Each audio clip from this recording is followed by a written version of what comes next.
Aujourd'hui, nous donnons la parole à un écrivain qui tend la main au monde, à sa ville, à ceux qu'on ne voit pas toujours. Il écrit pour comprendre, pour ne pas disparaître avec la fragilité de soi et de l'autre. Et c'est aussi un écrivain qui souvent tend la main aux voix qu'on ne veut pas écouter. Son nom est Jules Faulkner-Leroux. Il vient de publier chez l'Interligne La rue dévore, un livre qui parle de vie, de rencontres et de ce que le temps emporte ou laisse derrière lui. C'est le rôle de la littérature d'aller combler des silences. Et c'est comme si on lutte contre ce destin en lisant, parce qu'en fait, l'être que je suis, si je n'écris pas mon histoire, personne ne l'écrira. Et donc les œuvres littéraires, en fait, ce sont simplement des miroirs de notre âme. Des fous et des dieux. Un podcast pour dire le monde. Salut à celles et ceux qui nous rejoignent pour ce nouvel épisode de Des fous et des dieux, le carrefour des imaginaires francophones. Bonjour, Jules Faulkner-Leroux. Bonjour. Nous sommes dans le salon de votre appartement. Il y a du café, des livres. Le temps est sombre, mais il fait bon. Pourquoi avez-vous choisi de recevoir notre équipe un matin? Qu'est-ce qui fait que le matin est un moment spécial pour vous? Le matin, c'est pas tant que c'est un moment spécial, c'est que c'est un moment où j'arrive à m'entendre penser. Parce que très tôt le matin, il y a les enfants qui hurlent, il y a le vacarme de la vie, on se dépêche à habiller tout le monde. Et puis, un peu plus tard dans la journée, il y a le travail. Mon travail alimentaire, comme j'aime dire. Mais entre les deux, il y a ce petit pont qui est mon pont d'écriture où j'arrive à me poser un peu, puis à penser et à écrire. Vous êtes écrivain, vous êtes facteur, et vous venez de publier La rue dévore. Vous racontez l'histoire d'un homme qui quitte sa famille et son travail pour aller à la rencontre de la rue, des gens, de la vie, dans toute sa fragilité et sa douleur. La rue dévore, c'est quoi? Ce que la rue dévore, bon, c'est... Je pense que c'est tous ces gens qui n'ont pas su emprunter le chemin de plus en plus étroit que la société trace devant nous pour arriver à ce qui devrait être un succès. J'ai comme l'impression que notre société laisse de plus en plus de gens de côté. Et ces gens finissent malheureusement souvent à la rue. Et c'est un peu ce que raconte ce petit bouquin. Et puis, votre personnage, c'est un homme de rue qui était avant à l'université, qui a fait des études en droit. Il rencontre des gens, il avait étudié le droit pour militer pour les autochtones. Et il photographie les gens, il questionne le monde, les inégalités. Il a grandi à Brossard, il a parlé un peu de son enfance. Il est dans la rue. Il aime tellement la rue qu'il pense que la rue pense à lui. Oui. Peut-être que ce personnage a un attrait incontrôlable et incontrôlé pour la rue.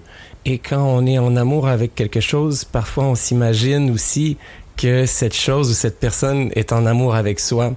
Et donc, il y a ce flou entre les raisons qui amène le personnage de papa à la rue. Ce flou-là est généré par un paquet de circonstances. On peut s'imaginer qu'il s'agit de problèmes de dépendance. On peut s'imaginer aussi qu'il s'agit d'un refus de collaborer avec ce système consumériste. Et donc, il y a aussi l'enjeu de la santé mentale.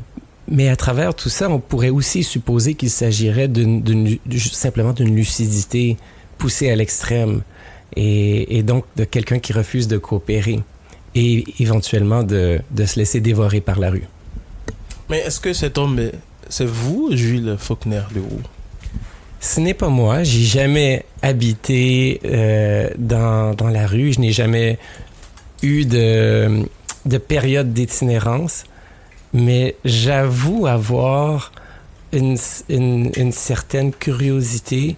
J'avoue, peut-être parce qu'il y a un côté de moi qui est extrêmement paresseux, mais je me suis déjà dit qu'il valait peut-être mieux juste m'installer et quêter lorsque j'étais jeune plutôt que d'aller travailler. C'est étrange à avouer, à dire, Mais il y a tellement de travail vide de sens que je ne trouvais pas, moi, de mon côté, que d'aller à la rue et de nettoyer des fenêtres de voiture, c'était nécessairement pire que de vendre le dernier bidule et de faire une campagne marketing pour cette chose-là. Ouais, mais en même temps, vous parlez un peu du quartier Léger, Bourassa, Maisonneuve. C'est un livre... Pour moi, Montréal est un personnage dans ce livre. Oui, vous avez bien vu, vous avez bien lu. Montréal, c'est la trame de fond de cette petite histoire. J'ai étudié un peu le cinéma aussi et je me souviens d'un film Manhattan dont la ville de New York était justement le personnage principal de cette histoire. Puis je me suis inspiré un peu de ça pour replacer Montréal peut-être sur la carte littéraire, qui sait. Comment vous faites pour habiter ce personnage? Parce qu'en lisant La rue dévore, on pense que le personnage c'est vous parce que c'est tellement un peu autobiographique, c'est-à-dire c'est tellement réel, c'est tellement saisissant. Comment vous faites? Est-ce que vous êtes allé dans les rues, vous parlez avec des gens? Est-ce que vous dormez dans la rue? Presque tout ce que j'écris est un amalgame tissé très, très, très serré de choses que j'ai vécues, mais aussi de fiction. Et j'observe jusqu'à présent, par les retours que j'ai de lecture, que les gens ont cette curiosité-là, justement, de savoir qu'est-ce qui est vrai, qu'est-ce qui ne l'est pas. Je pense que c'est parfait comme ça. Je me dis que l'imbrication de la réalité et la fiction et le flou que ça crée rend la lecture intéressante. Et pour répondre à votre question, effectivement, moi, je m'inspire de choses que je vois. J'habite ce quartier-ci depuis 15 ans et ça me permet donc d'explorer des espèces de vies parallèles. C'est ce que la fiction me permet de faire. Donc, on dit souvent qu'on a juste une vie, mais quand on est écrivain, c'est pas tout à fait vrai. On peut en avoir presque autant qu'on peut écrire de livres. Je voulais poser cette question à un écrivain ou une écrivaine. Est-ce que quand vous lisez votre propre livre, La rue dévore, qui vient de publier chez l'Interligne, est-ce que pour vous, ce n'est pas quelque chose qui s'est passé quelque part? C'est une histoire vraie. Il y a Umberto Eco qui a dit « La fiction est la pure des vérités ». Je suis 100% d'accord avec vous. Pour moi, la fiction a très peu à envier à la réalité. Toutes les émotions qu'on peut ressentir quand on lit un livre, eh bien, l'écrivain les a produites et les a ressenties lui aussi.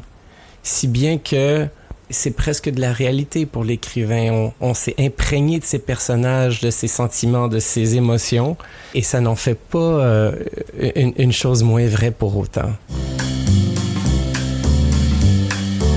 On vous rappelle que nous sommes avec l'écrivain Jules Faulkner-Leroux qui vient de publier La rue dévore chez l'Interligne, qui est une maison d'édition qui est basée à Ottawa. On est dans son salon à Montréal.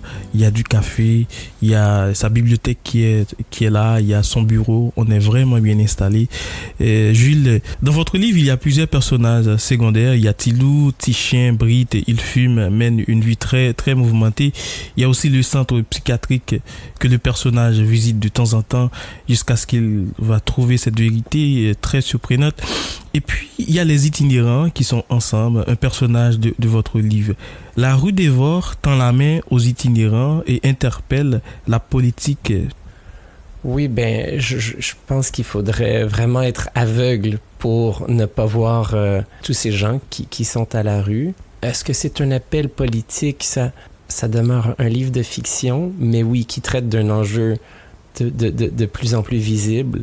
Moi, je ne suis pas politicien, je n'ai pas les clés à toutes ces questions.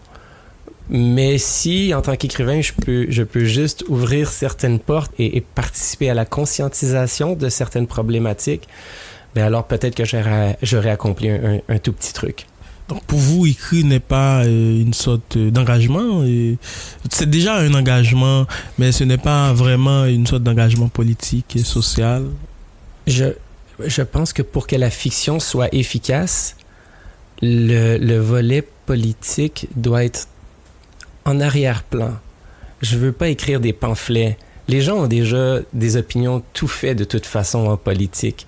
Alors la seule façon de les rejoindre, c'est vraiment en allant raconter des histoires. Ces histoires-là vont faire le pont entre une personne qu'on voit dans la rue qu'on connaît pas et à laquelle on se sent indifférent. Et tout d'un coup, en lisant une histoire, c'est comme si on vient réparer ce lien manquant. Alors, pas politique, mes ouvrages, mais qui ouvrent au questionnement minimalement. Écrire, c'est questionner. J'ai lu votre premier livre que j'apprécie bien. Qui suis-je? Où vais-je? Sans point d'interrogation. Vous explorez la vie quotidienne, ces moments simples. Qu'est-ce qui fait que certains instants ordinaires deviennent en littérature porteurs de questionnements sur la vie et les temps? C'est-à-dire, dans votre premier livre, il y a des choses très simples qui se passent. Il y a la vie ordinaire. Pourquoi ça vous intéresse autant, la vie ordinaire, les gestes simples de la vie? Ça m'intéresse parce que la vie ordinaire, c'est ce que nous partageons tous en commun. C'est très rare les gens qui ont... bien sûr, on en voit à la télé, sur le web, etc., des gens qui ont des vies incroyables, mais ça reste une frange de la population minuscule. Le reste d'entre nous, nous avons tous des vies ordinaires, et en brodant de l'écriture autour de ces moments-là, je pense que on arrive à toucher le plus grand nombre de personnes, finalement. Dans ce livre, La rue dévore et puis Qui suis-je, où vais-je, j'ai trouvé qu'il y a plusieurs thèmes en commun. Il y a l'amitié, il y a l'enfance. Est-ce que vous pouvez nous parler un peu de votre enfance? Est-ce que c'est un thème qui vous interroge, qui vous interpelle? Ah, absolument. Probablement que tous mes écrits vont tourner autour de cette question. Je pense que j'en suis jamais revenu de ce passage-là de l'enfance et de l'adolescence à l'âge adulte. Pourquoi j'en suis jamais revenu? Parce que j'aurais dû savoir que le monde est aussi ennuyant que ce que je voyais lorsque j'étais petit. Mais comme tout le monde, j'espérais mieux de la société, j'espérais mieux de la vie. Et puis finalement, on grandit, puis on tombe tous dans le panneau. Et quand j'écris beaucoup à propos de cela, à propos de cette espèce de déception que finalement, on arrive à l'âge adulte et puis on ne changera rien. Et puis moi, je suis pas quelqu'un qui va prendre les armes, je suis pas quelqu'un qui va me lancer en politique pour convaincre un maximum de gens. Alors tout ce qui me reste, c'est mon crayon puis du papier. Donc vous écrivez toujours à la main? Non, j'écris pas toujours à la main. Des fois, je prends des notes à la main. J'écris sur mon cellulaire quand c'est urgent. Et puis, sinon, j'écris sur mon ordinateur. Vous êtes écrivain, vous êtes facteur. Qu'est-ce que ça fait d'être facteur et écrivain? Pour moi, ce sont ces deux travails qui sont absolument complémentaires. Il y en a un qui occupe mes jambes et mes mains. Il y en a un qui occupe mon esprit. Et c'est surtout que lorsqu'on a un travail qui occupe son corps, ben ça laisse l'esprit divaguer un peu. Et puis, je pense que la création origine beaucoup de cette espèce de ces espèces d'instants de divagation, que ce soit le rêve ou le rêve éveillé quand on est, entre guillemets, dans la lune. Et mon travail à moi me permet beaucoup de ça. Et puis finalement, un travail, c'est soit un travail qui va utiliser ton intellect, et puis tu arrives le soir à la maison, puis tu as complètement vidé ton cerveau, tu es épuisé, tu as juste envie d'ouvrir la télé, de regarder quelque chose d'un peu niaiseux. Ou soit que tu travailles avec tes mains, et là, ça vide ton corps, ton énergie corporelle, mais ton cerveau s'est comme rechargé entre-temps, et puis il te reste encore de cette énergie-là pour faire autre chose. Puis dans mon cas, cette autre chose-là, c'est l'écriture. Alors, oui, je trouve que les deux se marient très, très bien. Et est-ce que votre métier de facteur vous donne aussi des matières pour écrire? Absolument. Dans mon recueil de nouvelles Qui suis-je, où vais-je, il y a une nouvelle qui s'intitule Un homme de lettres, qui est un petit jeu de mots un peu facile entre les lettres et l'écriture et le travail de facteur. Et je recense dans cette nouvelle-là quelques anecdotes que j'ai aperçues, que j'ai vues, que j'ai vécues dans mon travail. Donc oui, ça me nourrit, je rencontre des tonnes de personnes. Et donc c'est ça, c'est deux travails complémentaires que j'espère pouvoir faire longtemps. Et puis, vous êtes très minimaliste comme écrivain. C'est pas beaucoup de pages, mais beaucoup de réflexions, de questionnements. Pourquoi c'est un choix? Non, je me suis jamais posé la question quelle longueur les textes que j'allais écrire allaient avoir. J'aime la forme courte parce qu'elle va droit au but. J'aime l'économie de mots, peut-être parce que j'ai déjà lu des livres qui m'ont à un certain point ennuyé, que j'essaie de condenser le principal de mes histoires dans le nombre de mots le plus petit possible. Mais je sais pas, tout ça se fait honnêtement de façon plutôt inconsciente. J'ai rarement un plan avec, disons, la page 1 à 50, 50 à 100, et puis etc., etc. Je commence une histoire et puis ça aboutit soit comme, jusqu'à présent, comme une nouvelle ou comme un roman court. Donc voilà, je me limite pas au nombre de mots que devrait avoir un écrit. Oui, c'est très court et puis c'est une écriture très blanche et qui est allée droit au but. Comment avez-vous trouvé votre style? J'essaie de pas avoir de style. C'est-à-dire que j'essaie d'avoir une écriture qui me ressemble le plus. Si j'écris vraiment comme moi je pense, comme moi je ressens les choses, je me dis qu'il va y avoir que peut-être que l'authenticité va s'en faire transparaître. Ouais, je voudrais pas commencer à adopter un style, disons. Mais il y a aucun écrivain, poète qui influence votre manière d'écrire Il y a des tonnes d'écrivains qui écrivent tellement mieux que moi et je trouve ça vraiment désespérant d'ailleurs. C'est-à-dire que à chaque fois que je termine un livre, je me demande pourquoi que je me donne la peine d'écrire tellement que il y a plusieurs auteurs qui écrivent mieux. Mais récemment, je me suis lancé dans des ouvrages de journalisme littéraire ou de non-fiction et j'ai bien peur que ça va teinter mes prochains écrits. Il y a quelque chose dans l'écriture de l'autre qui m'interpelle de plus en plus.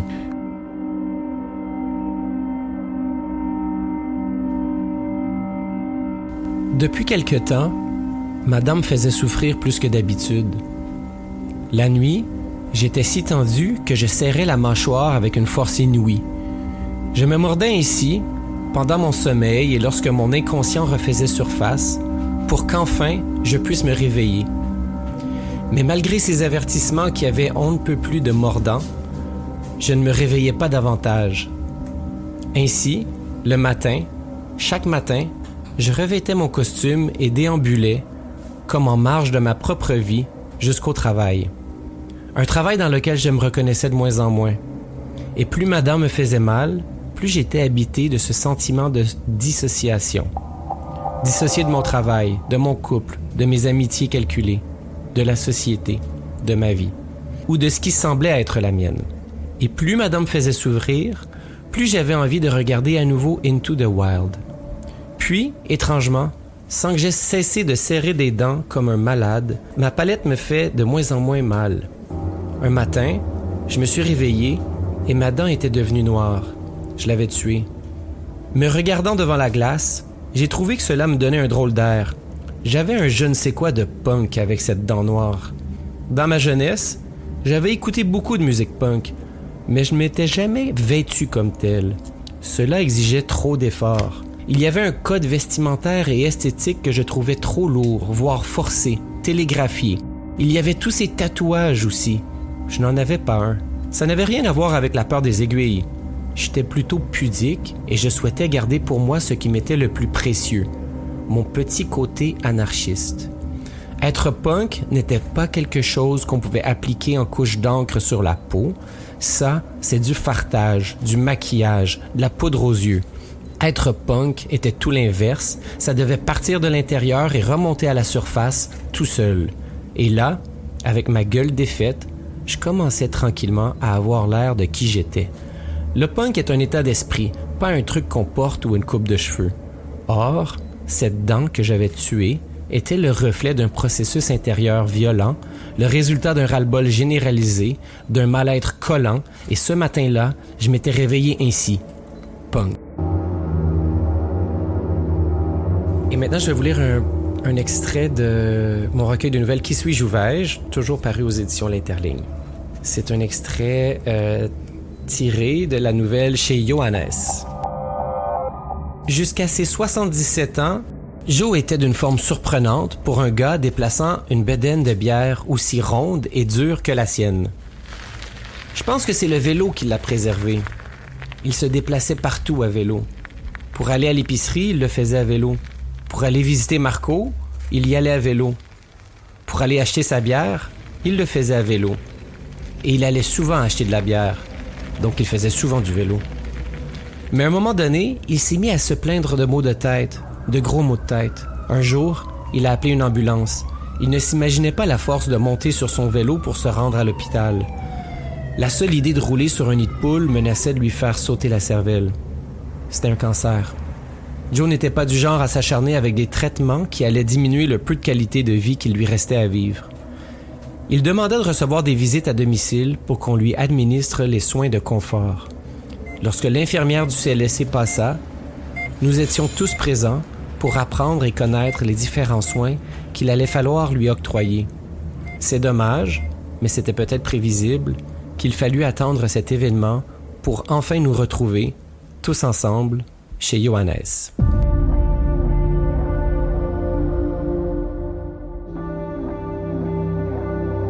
Et maintenant, si vous voulez, je vais vous montrer ma petite bibliothèque.